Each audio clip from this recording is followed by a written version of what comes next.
Okay. So good evening, everybody. I'll be discussing about pediatric neuroimaging, the basics of it. In our clinical practice, most of us in the OPD practice, also in the ICUs, we do come across CT scan and MRI very commonly. And at times we get a scan done, and after 24 hours, we get a final report, and we wait till that 24 hours that what is the impression, and many of the times we go and discuss with the radiologist.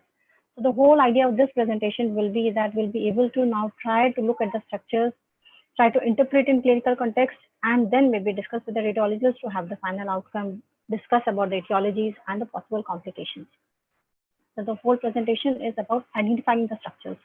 I'll be discussing sections, the basic anatomy, both in the CT scan and MRI. I'll be discussing the fundamentals of CT scan, the essentials of MRI brain, which a clinician should know, and we'll be discussing some commonly encountered cases. In CT scan head, we only get the axial view. The axial view is taken nowadays. We get the sagittal and coronal view, which are reconstructed. When we cut the brain in small slices as 5 to 10 millimeters, we get horizontally, we get this axial section. The right side of the brain is extended as here, and in the left side is here, in whole, the CT scan and the MRI. Two types of window are seen in the CT scan. One is a brain window, in which we see the brain matter and the white matter. The bony window, which is basically known to see the bones. So it is mostly useful to have the idea about the trauma. The minus of the fractures or the trauma is most clearly visible in the bone window. Brain and brain MRI or CT scan, both are the game of the gray and the white. There are multiple shades between the gray and the white, and we should be able to know that the common structures in the brain are of which shade, and what are the lesional pathologies, they are of which shade. This idea is given by the Hounsfield unit. This is according to the name of the inventor, who has invented CT scan. So look at the bone. This is the most hyperdense structure. It is seen as white. This is plus 1000. When we come to the CSF, which is water, it is seen as 0. The fat and air is more hypodense, which is seen in the minus grade. So they are blacker. So the structures which are CSF, fat, that is water, fat and air, are all black. That is hypodense. In CT scan, we say as hypodense or hyperdense. Compared to MRI, we say as hyperintense or hypointense. This is hemorrhage, which is seen again as a hyperdense structure in the brain. And this is a ventricle, which is filled with CSF, again is a hypodense structure. So these are the normal structures and abnormal pathology. Formally, that is a hemorrhage, which we see as a hyperdense structure. Now, again, the concept of hypo, iso, and hyperdensity. Going from inside to out, CSF is black, that is hypodense. We come to the brain matter, that is the gray, and the white matter is isodense, but they both have different shades of gray. The white matter is more darker, that is a darker shade of gray. So it is more hypodense than the gray matter. Then there is bone, which is more hyperdense, and then there is air outside, which is again black. Let's come to the anatomy in the CT scan head. The CT scan head, we get the sections of brain in different levels. The upper level to lower level, I'll be discussing 4 basic sections so that we know the anatomy, what to look in these sections. This is one of the upper sections in which we see that this is the gray matter. The yellow one, which I have outlined, the inside, which is a more hypodense, is a white matter known as centrum semiovale, and the outer structure is a gray matter. So we are able to differentiate between the gray matter and the white matter in CT scan. Section below, 1 or 2 sections below, we'll be able to see the ventricles, the lateral ventricles, which is very minute straight line. This is a normal ventricle size. So we should be able to understand that what is the size of normal ventricle, so that whenever we see a scan who has ventriculomegaly or hydrocephalus, we have the idea of the volume of this ventricle. This is a third ventricle. This is a stone, and this is a Sylvian fissure, which is marked in turquoise color, and this is the cerebellum, which we are able to see in this section, which I have painted as yellow. In next section, this is a basal ganglia complex, which I have painted in different colors. This one, which is a caudate head, again seen in the opposite side as this structure. The darker one, which is a blacker one, which is looking like an open lip structure. The greenish is the internal capsule, anterior and the posterior limb. The pink one is a lenticular nucleus, which includes the putamen and the globus pallidus.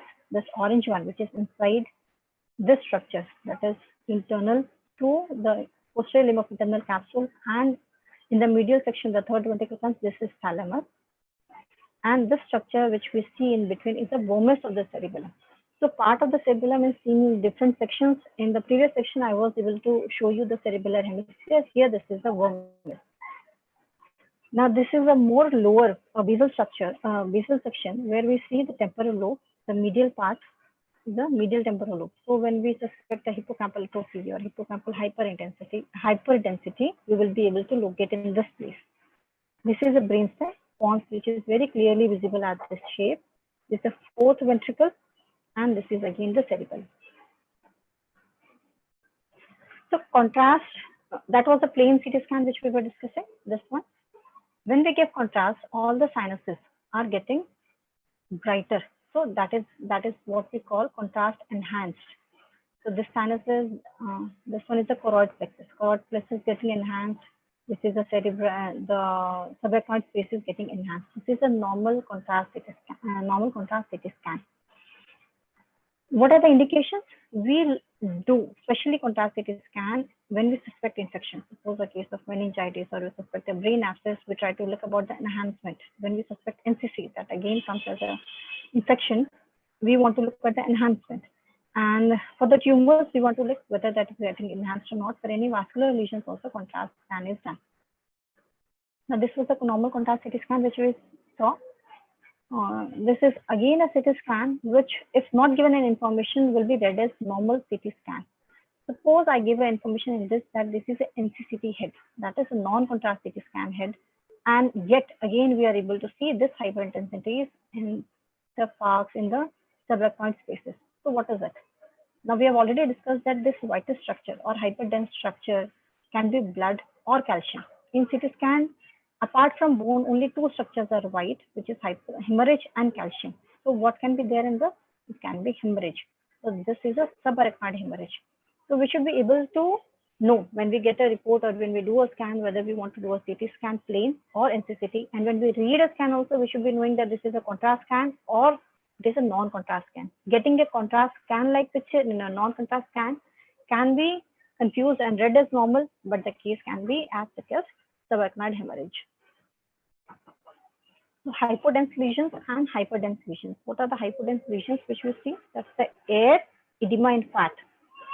And it can be infarction, the pathology, it can be demyelination, the perilesional edema around any lesion, that is any ixol, space occupying lesion or hemorrhage denotes edema, that is the water content. So that is why that is hypodense. And PRES is a posterior reversible encephalopathy syndrome that we see in cases of hypertension. So this is air. When we do a shunt surgery, there is an air pocket which is left behind. Again, there's an air pocket here, which we can see that it is more blacker than the CSF structure. Again, the hypodense structure, this is an infarct in the right MCA territory. The neurocystic sarcosis, there is a hypodense lesion, which is the edema, perilesional. The next is the PRES, posterior reversible encephalopathy syndrome, which is blackish, that is more hypodense. Now, the hyperdense structure can be bone, the blood, that is acute hemorrhage, and calcification. So I told you that in hypodense, it is air, fat, and water. In hyperdense, it is bone, blood, and calcification. So this is blood, subdural hemorrhage.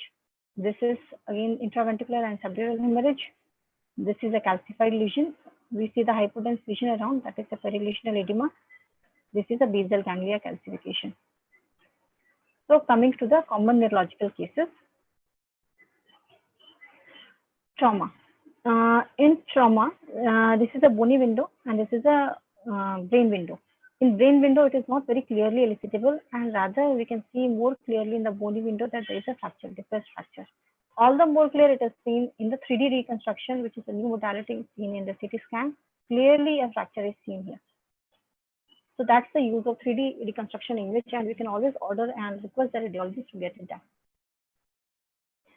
Again, important indication to get a CT scan, preferable over MRI, is a craniosynostosis. We can see that the head shape is abnormal. It is a trigonomegaly. The metaplex feature is fused completely.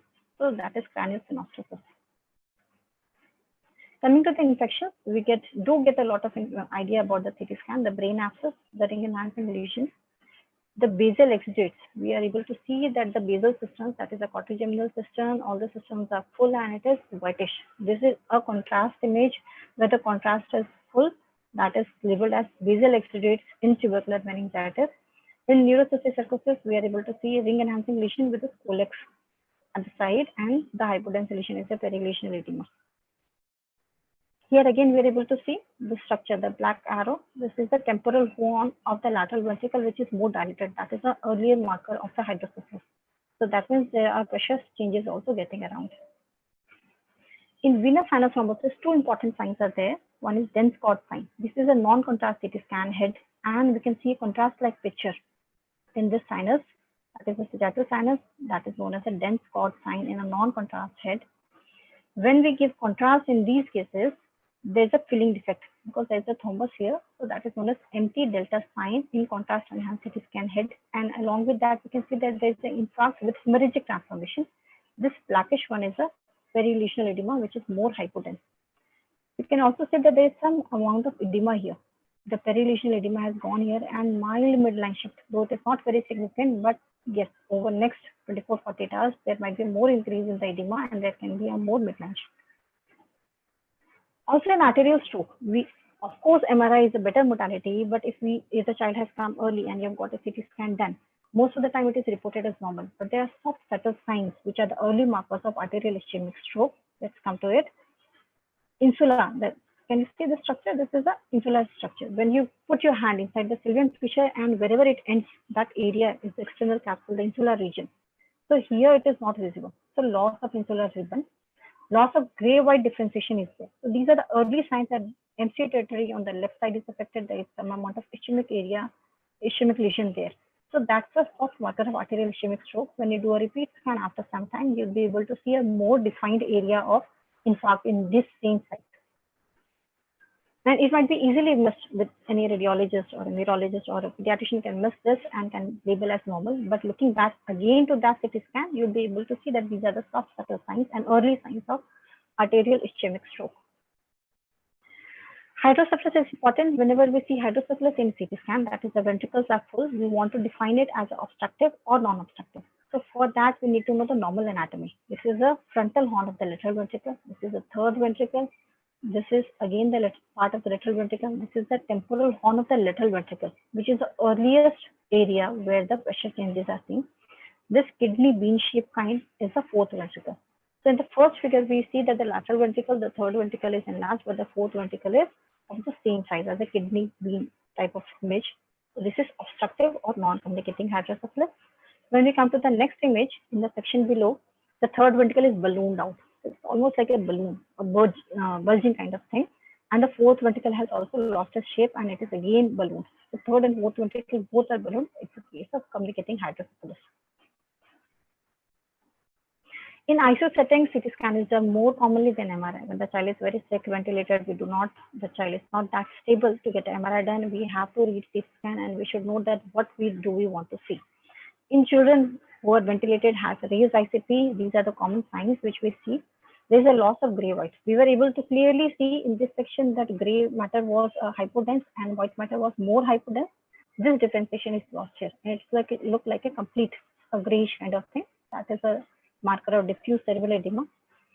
Again, here if you see clearly the brainstem area, this is a pons and this is the medial temporal lobe, which is actually getting herniated on the right side. So this is the right ankle herniation. This is another very interesting sign, that is a white cerebellar sign, which shows that the supratentorial compartment is under a lot of pressure and there is attenuation of the cerebellum, the thalamus and the brainstem. The brainstem, that the pons area is also attenuated and there is a more hypodensity. It is more gray on the supratentorial compartment. That is a marker of raised ICP and it can be seen in birth asphyxia, can be seen in trauma cases. So it's a very ominous and a bad prognostic sign. Whenever we see a white cerebellar sign, we know that there is a diffuse hypoxia and brain damage has already happened. Coming to the MRI brain. So in MRI, we get three sections. We discussed only the axial section in CT scan. In MRI, the coronal section, when we cut through the Sylvian fissures, the coronal section is cut, and we get this kind of image. Okay, so when we do cut the brain as horizontal, we get axial, that is the same as CT scan, and when we cut through the sagittal suture, that is in the sagittal plane, we get a sagittal suture. They are the important structures which we want to see in different planes.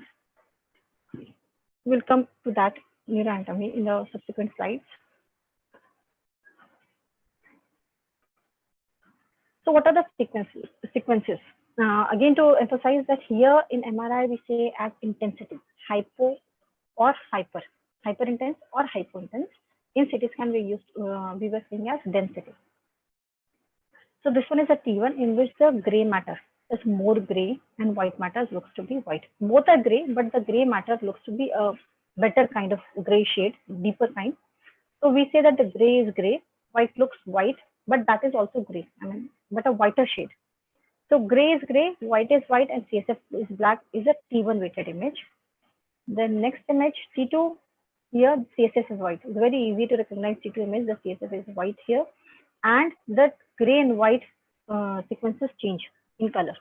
Gray becomes more lighter, that is known as white, and the white matter which was lighter in the T1 becomes more dark. So we say that the gray has become white and the white has become gray and CSF has become bright. In FLAIR, it is same as T2. You can see that the shades are same as T2, but CSF is attenuated. So we have suppressed the CSF image, the whitish becomes black. And there's a periventricular cuffing. Can you see a kind of border, the margin around this? So this periventricular cuffing also gives us the idea that this is a FLAIR image. So very clear contrast images obtained in a FLAIR image. These are the three basic sequences of an MRI scan, which we should be able to understand. So why do we need a FLAIR sequence? If everything is same as T2, why do we want to see it? Now look at the pathology. This is a periventricular leukomalacia, which is evident here also, but here also. And in FLAIR sequences, this is more clearly seen. The periventricular pathologies have a better contrast in a FLAIR sequence compared to a T2 weighted sequences. So there are pathologies in children, in adults, where we want to look at this area specifically. So FLAIR sequence is done as a conventional model in a routine MRI in every sequence, in every child. Now there are two important sequences as well, which is diffusion weighted sequence and the ADC map. This is telling you about the tumor, the ischemia, the infection, basically any acute pathology which has happened and it leads to the lower diffusion coefficient. This is the diffusion and this is ADC. Diffusion, the base image is a darker one and the pathology is a lighter one. So it leads to the bright. So diffusion with, whenever there is a pathology, it is diffusion restricted and it gives a brighter shade. ADC is a negative image. The same lesion will be seen as a negative image in ADC. Now there's a term as T2 shine through, which is a artifactual thing. There's a pathology in T2 which you are able to see, and you are able to see that same as diffusion restriction also, but you are not able to see as ADC. That means that can be an artifact which is known as T2 shine through. If a pathology is lesion, if there is a cytotoxic or a vasogenic edema, and you get a lesion in diffusion restriction, there has to be a negative image in ADC map. So when we see diffusion restriction, we always corroborate it with ADC. And even when you get a print in MRI, you always get these two images printed together so that you have a correlation between both of them. Susceptibility image is also a very beautiful image in MRI. Here we are able to see microbleeds, which we were not able to know in CT scan. We might miss in that. This is germinal matter bleed. So noting the hemorrhage and calcification is not a difficult task in MRI if we have the sequences. And nowadays, this is done routinely in all the sequences, in all the scans. Calcification in CT, in SWI is seen as whitish structure. Here, this is T2 weighted MRI. This is not clearly seen, but see the contrast, this blackish structure is susceptible weighted. This clearly shows that there is a calcification in the same area.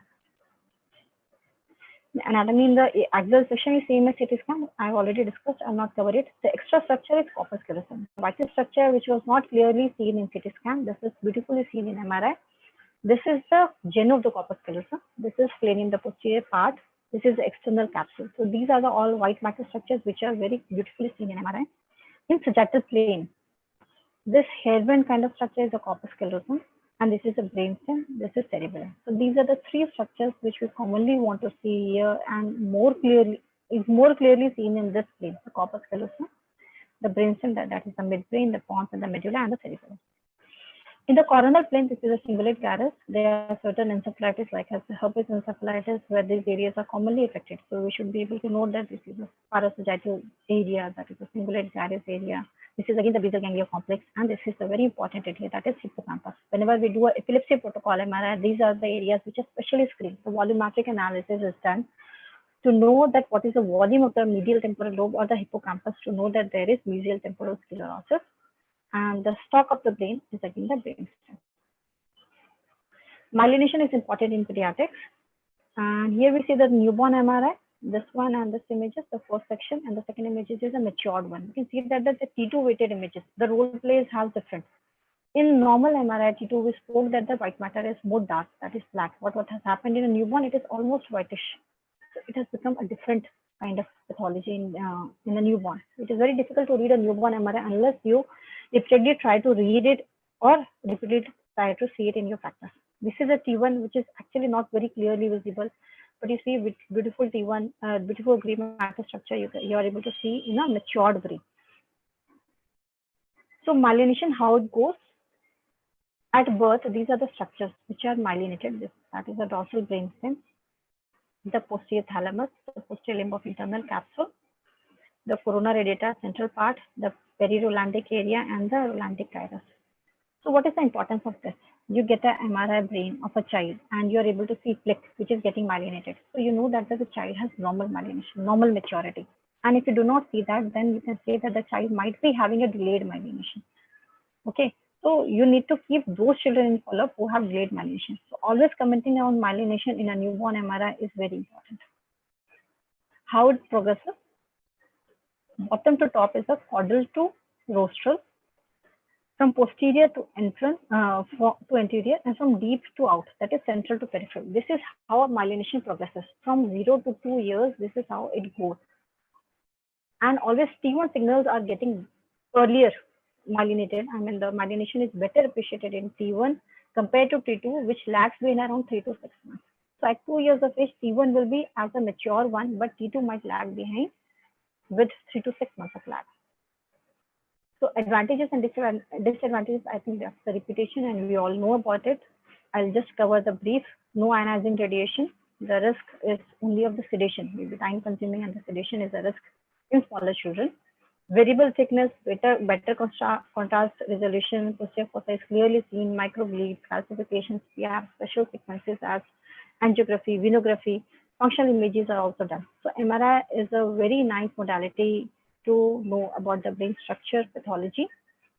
Disadvantages are less, and we actually, when we see the risk benefit ratio, advantages are more than the disadvantages, and this is a very commonly done modality. CT scan we hardly see, only maybe in the ICU settings or emergency settings, but MRI is most commonly seen, and everybody should be able to know the structures and try to interpret in the clinical context.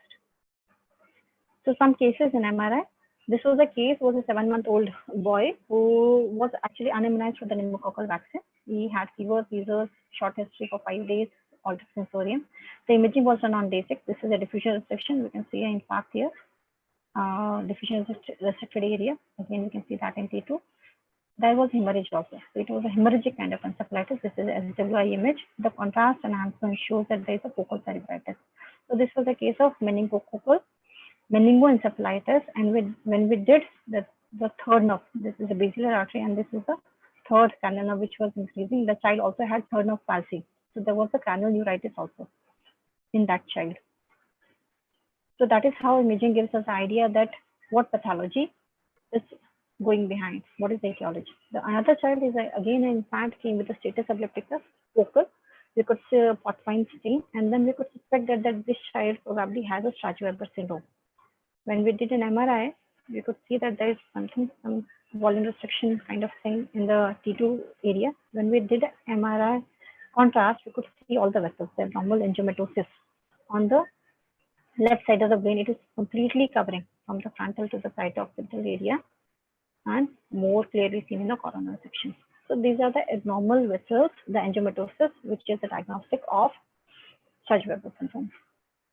Case 3 is a 9-month-old child who had a normal development, came with a spasms in cluster, that is epileptic spasm, had this thing, this Ashley Matthews and chagrin patch on examination as a neurocutaneous marker. EEG was done, which showed hypsarrhythmia, and this was MRI.